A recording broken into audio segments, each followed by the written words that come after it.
3월 28일 화요일 새벽 예배를 드립니다. 사도신경을 고백하겠습니다.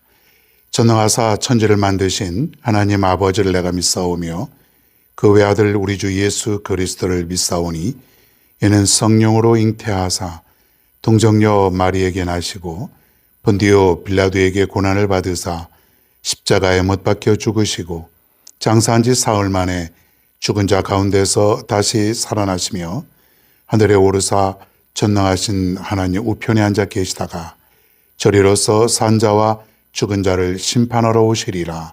성령을 믿사오며 거룩한 공예와 성도가 서로 교통하는 것과 죄를 사하여 주시는 것과 몸이 다시 사는 것과 영원히 사는 것을 믿사옵나이다. 아멘. 성경 말씀입니다. 오늘은 사무엘상 5장 11절과 12절입니다. 5장 11절과 12절 제가 봉독합니다.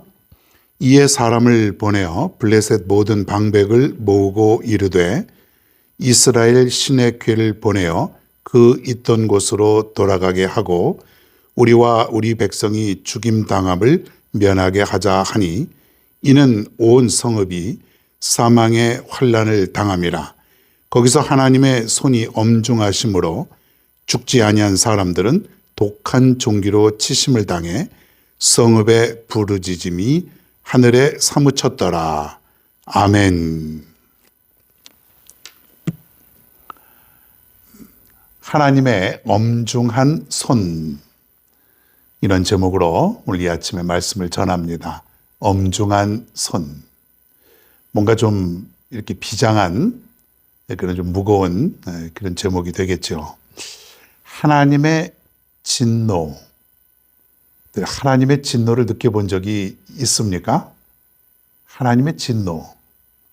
성경에 보면 하나님의 진노가 여러 차례 나타나는데 굉장히 무섭습니다. 하나님이 한번 진노하실 때에 수많은 사람들이 죽습니다. 아니, 어떤 때에는 온 세상에 있는 사람들이 다 죽을 때가 있었어요. 노아의 시대이죠. 하나님이 한번 진노하시면 수만 명이 죽고 수십만 명이 죽고 또 시간의 어떤 그 차이가 있지만 수백만 명이 한 40년 만에 죽는 그런 일도 있고. 그러니까 하나님의 심판, 이 진노를 우리가 잘 한번 생각해 보아야 됩니다. 어떤 모습으로 나타날까요? 첫째는 외면입니다. 외면. 조금 약하다고 볼 수가 있어요. 그냥 하나님이 외면하시는 거예요. 이것은 외면은 뭐냐면 아무런 반응도 하지 않는 것. 쉽게 말하면 우리가 하나님 앞에 도와달라고 또 살려달라고 간청할 때가 있어요. 그런데 하나님의 진노, 즉 하나님의 심판이 외면으로 나타날 때가 있다는 거예요. 견딜만 하죠. 그래도 사람도 그래요. 좀 도와주세요. 좀 살려주세요. 이번 좀 기회를 좀 주셔야 돼요. 그런데 쳐다도 보지 않는 거예요. 외면이죠. 우리도 이렇게 사람이 싫으면은 얼굴을 돌린다 그러잖아요. 꼴도 보기 싫으니까 얼굴 확 돌려버리는 거예요. 그거 뭐예요? 외면이죠. 쳐다보기 싫은 거예요. 그러니까 하나님도 우리가 싫으니까 외면한다 이거예요. 얼굴을 돌리셨다.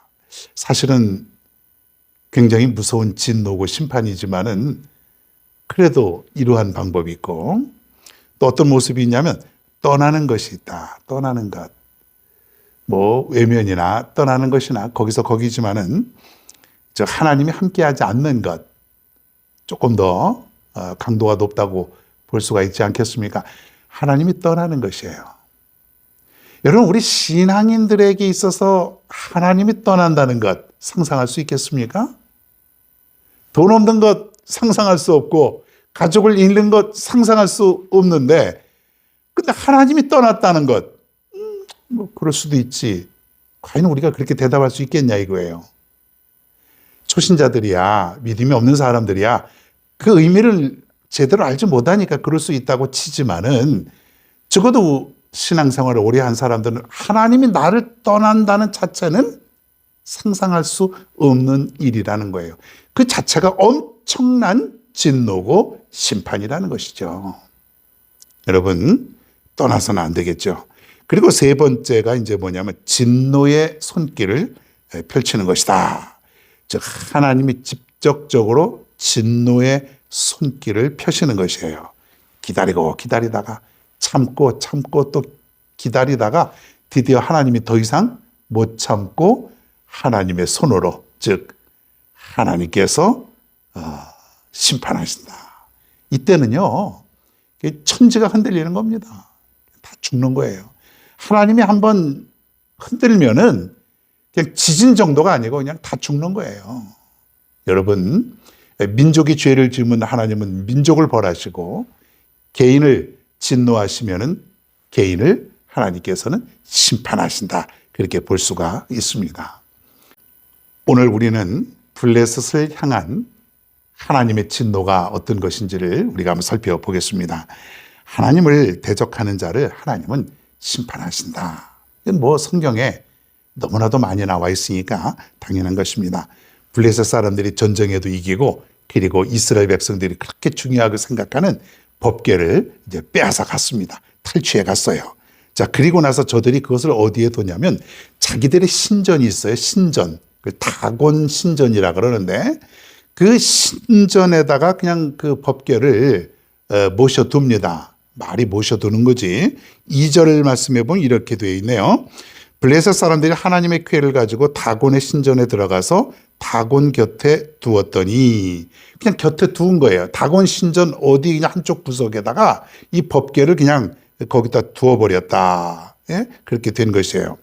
자, 그랬는데 하나님이 어떻게 했냐면 그 다음날 보니까 다곤 신전 안에 있는 커다란 다곤 신상이 있는데 그 신상이 앞으로 꼬꾸라져 있는 거예요.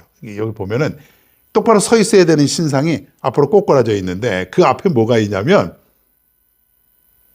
법궤가 있는 거예요. 법궤가. 그러니까 다곤 신의 머리가 법궤를 향해서 이렇게 누워 있는 거예요. 그냥 이 사진 앞에 이렇게 좀 그림 같은 것인데 한번 나가니까 한번 보시기를 바랍니다. 좀 만화 같죠?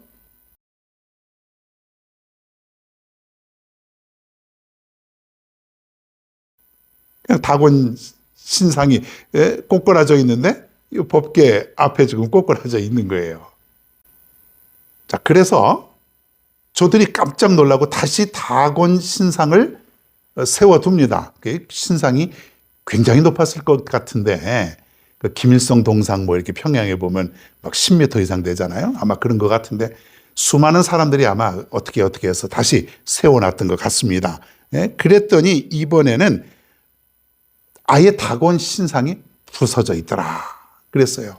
하나님이 이번엔 쓰러뜨리는 정도가 아니고 아예 다곤 신상을 부서뜨린 것이에요. 그래서 여러 가지 그냥 머리도 떨어져 나가고 팔도 떨어져 나가고 그래서 이 사방에 그냥 흩어져 있고 몸뚱아리만 겨우 남아 있는 것이에요. 그리고 나서 그곳에 있는 사람들에게 독한 독종을 내리셨어요. 심한 질병이죠. 독종. 그러니까 사람들이 이 독종에 걸려가지고 수많은 사람들이 고통을 당하고 있다라는 것이죠. 신상이 무너지는 정도가 아니고 꼬꾸라지는 정도가 아니고 그곳에 있었던 다곤 신을 숭배하던 수많은 블레셋인들이 독종에 걸려서 완전히 고통당하고 죽게 되고 그래서 아주 풍비박산이 난 것이에요. 이유가 무엇입니까? 하나님의 법궤를 빼앗아다가 자기네 신전에다 아무데나 두었던, 즉 하나님을 대적하는 모습을 저들이 보였기 때문에 여러분 하나님을 대적하는 죄가 얼마나 큰지요. 성경에 보면은 하나님을 대적하는 자들의 최후는 모두가 다 죽었다고 하는 사실이에요. 여러분 우리가 하나님을 함부로 대적할 수가 없죠. 우리가 하나님을 믿는데 어떻게 하나님을 대적할 수 있겠습니까? 그런데 제대로 하나님을 믿지 않는 사람들은 하나님을 무시하고 하나님을 대적하고 그렇게 살아가는 사람들이 얼마나 많습니까? 여러분 하나님의 손은 엄중하다고 하는 것 기억할 수 있기를 바랍니다. 그래서 우리도 하나님의 말씀을 때로는 무시하고 하나님을 업신여기기도 하고 그저 그냥 하나님의 존재 자체를 우리가 생각하지도 않고 믿음 없는 모습이에요. 저들은 그곳에서 독종이 일어나고 수많은 사람들이 고통당하고 죽으니까 또 다른 곳으로 법궤를 옮기고 그랬는데 하나님은 계속해서 옮기는 곳곳마다 독종을 내리셔서 수많은 사람들을 고통스럽게 했다는 것이에요. 왜 그렇습니까? 깨닫지 못한 것이죠. 여러분, 하나님의 엄중한 손길을 피할 수 있는 유일한 방법은 빨리 하나님 앞에 돌아와 회개하는 법. 깨닫지 못하니까 하나님은 또 다른 고통을 주시고 또 깨닫지 못하니까 또 다른 고통을 주셨지 않습니까? 이것은 오늘날 우리에게도 똑같이 적용이 되는 것이에요. 하나님은 우리에게 고통을 주시는데 우리가 이것을 깨달을 수 있어야 돼요. 아, 내가 지금 하나님 앞에 잘못된 삶을 살고 있구나. 한번 여러분 삶을 돌이켜보는 것이에요. 내가 지금 제대로 살고 있는가? 나 하나님 제대로 믿고 있는 것인가? 혹시 내 마음속에 내 삶 속에 아직도 버리지 못한 우상들, 죄악들이 혹시 있는 것은 아닌가? 빨리 나를 판단하고 깨닫고 어떻게 해야 됩니까? 하나님 앞에 회개하는 방법이에요. 하나님의 손길을 피할 수 있는 유일한 방법은 뭐냐면 바로 하나님 앞에 회개하고 이제 더 이상 잘못됨이 없는 삶, 즉 하나님 앞에 경배의 삶을 살아가는 것. 이것이 하나님의 진노를 피할 수 있는 방법이다. 여러분, 하나님의 진노는 그렇게 우습게 넘어갈 수 있는 것이 아닙니다. 무섭습니다. 지금 우리는 하나님이 잠시 외면하고 잠시 떠난 것 같은 그런 모습일지 모르죠. 그러나 이 과정을 지나가게 되면 무서운 하나님의 손길에 심판이 있을 수 있다는 것이에요. 안 되죠. 거기까지 가면 안 되죠. 그러면 우린 큰일 납니다. 어서 속히 하나님의 진노의 손길을 피해야 되겠습니다. 회개하고 하나님을 경배하십시오. 오늘도 이렇게 하루를 출발할 때에 오늘도 기쁜 마음으로 하나님을 찬양하고 경배하는 삶이 될 수 있기를 바랍니다. 여러분 살면서 죄 짓지 마시고 하나님 떠나지 마시고 하나님 무시하지 마시고 오직 하나님만 경배하고 그 하나님 안에서 살아갈 수 있는 오늘의 하루가 다 되기를 바랍니다.